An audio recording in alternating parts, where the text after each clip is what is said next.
Good morning. This is Renee Johnson, the Power Zone Coach, and I come to you a little bit more somber today than my normal bubbly, energetic post.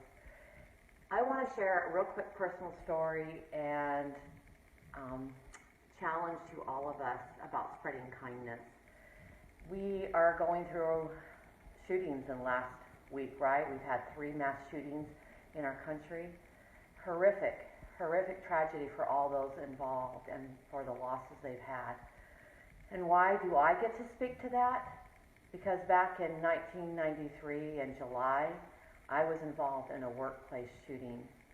And even to this day, I can remember what I witnessed, what I was involved in. A doctor was shot 2 blocks away from me in another medical complex by a patient. And then he came down 2 blocks to the building I was in with medical and dental professionals and started shooting and killed a PA and wounded another individual.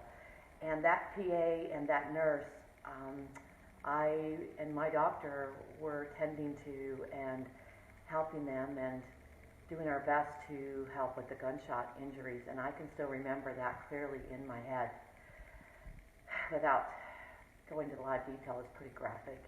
And I remember hiding behind police officers with their gun drawn as the shooter was out in the street. Right across from us was the major hospital, and having them, a new police officer asked me asked me what address was he at. The building that we're at with the victims laying down behind us, because my own doctor, we were administering oxygen and compressions on the PA on his chest and so forth where he'd been shot. And he said, Renee, he's not going to make it. You need to get to the hospital because they closed everything down. And I took off running across the street, not realizing that the shooter and the police were in mid-interaction, I guess you'd call it, standoff. And all of a sudden I was pulled from behind back away from the building, and the officer said, what address is this? And I couldn't help because I'd newly been employed there, and I stepped forward and looked around the building up at the sign to get the address. I wasn't thinking. Long story short, he wouldn't let me go across the street, and I had to go a secret way and run all the way around with another assistant that I was working with. Out of breath, they were on lockdown and had to get them to open the door and tell them we had people that were injured from shooting. We needed help getting at least some supplies because they weren't allowed to leave, and running back and supporting my doctor and trying to help this individual. The nurse survived, but the PA didn't.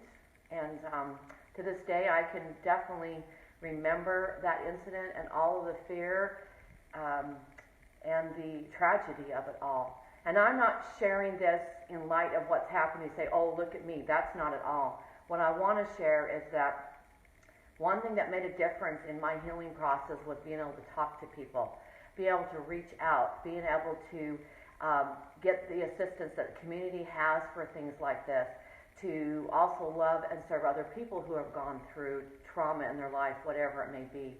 So my challenge is, as we are facing these tragedies, and we're not the only ones, they happen all over the world, right?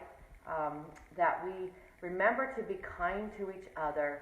We remember to reach out and be open to assist each other, to not judge, to be a listening ear. That's a huge thing. When someone becomes quiet and isolated, to be concerned and to rally and to see what we can do as a community to support them and to help each other, and to utilize the gifts we have of being kind and loving to each other, our human nature to nurture and support each other. Yes, it's going to be tragedy for those that were involved, and they're going to have to go through a healing process. There's a lot of strength and that they can bring forward into helping other people if they get the help. And those who have observed it just through the trauma of it going on the news the last week, make sure you reach out to them as well if you find your children, your loved ones being stressed or traumatized by it. It's very real. So don't just brush it off.